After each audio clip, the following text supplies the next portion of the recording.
ব্যাঙের ছাতা আবার মানুষে খায় নাকি, এই ধারণাটা আমার মাথায় অনেক দিন ধরেই ছিল যে ব্যাঙের ছাতা আবার খাওয়া যায় নাকি।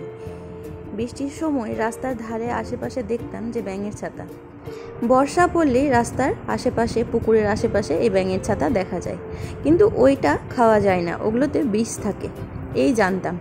কিন্তু যখন আমি আমার হাজব্যান্ডের সাথে চাকরির সূত্রে বাইরে যাই, রাজস্থানে ছিলাম, তখন আমি জানতে পারি যে এগুলো খাওয়া যায়।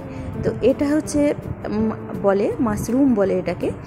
এগুলো এরকম প্যাকেটে করে বিক্রি হয়, সবজির দোকানেই পাওয়া যায়।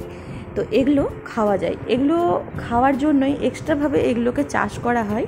আর এটা অন্যরকম হয়, যেহেতু ওখানকার মানুষেরা মাছ মাংস কোনো কিছুই খায় না, তো সেই কারণে পনির, এই মাশরুম এগুলোই তাদের ভরসা। বিহারিরা বিশেষ করে যারা মাছ মাংস খায় না, তারা এই মাশরুমটা বেশি পছন্দ করে।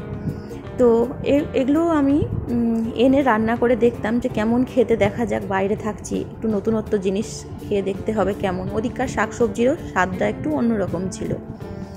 তো এই মাশরুম এনে রান্না করে নানাভাবে ট্রাই করে দেখেছি। তো এই রেসিপিটা আপনাদের সাথে শেয়ার করছি। এই রেসিপিটা খুব সুন্দর লাগে, ভাত দিয়ে বা রুটি পরোটা যেটা দিয়ে খেয়ে দেখতে পারেন।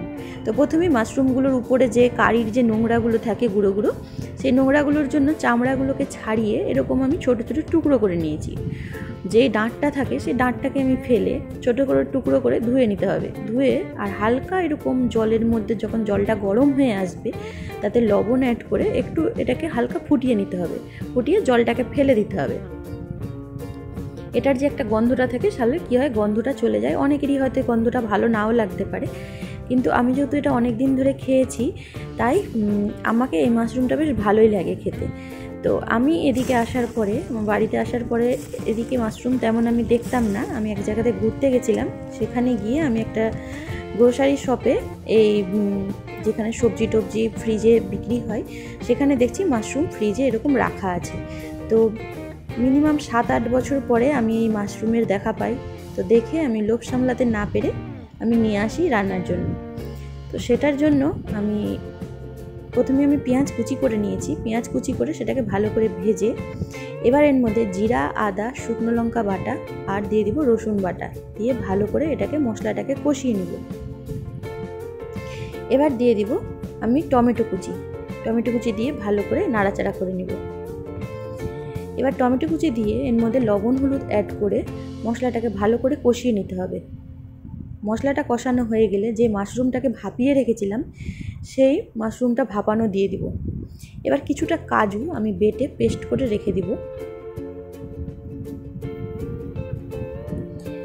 এবার যখন মশলাটা আমার কষে আসবে মাশরুমটা দিয়ে, তার মধ্যে যে আলুটা ভেজে রেখেছিলাম, সেই আলু ভাজাটা অ্যাড করে দিব। এটা আমি এরকম শুকনো শুকনো নামাবো। এর মধ্যে যে আমি এই কাজু বাটাটা দিলাম, কাজু বাটাটা দিয়ে কষে সামান্য একটু জল দিয়ে আবার শুকিয়ে নিব। শুকিয়ে এরকম কষায় সার্ভ করব আমি ভাতের সাথে। আপনারা চাইলে রুটি বা পরোটার সাথেও এটাকে সার্ভ করতে পারেন। রেসিপিটা খুব সুন্দর লাগে, যেহেতু আমরা বাঙালি, একটু মিষ্টি দিই। আপনারা চাইলে মিষ্টি নাও দিতে পারেন। আমি সামান্য এর মধ্যে চিনি অ্যাড করেছিলাম, খেতে ভালো লাগে। আপনারা চাইলে সেই চিনিটা নাও দিতে পারেন। উপর থেকে সামান্য একটু গরম মশলার গুঁড়ো ছিটিয়ে দিতে পারেন, যারা গরম মশলা পছন্দ করেন। আর গরম মশলা পছন্দ না করলে এমনি এটাকে সার্ভ করবেন। ভালো লাগলে লাইক সাবস্ক্রাইব করে পাশে থাকবেন। ধন্যবাদ।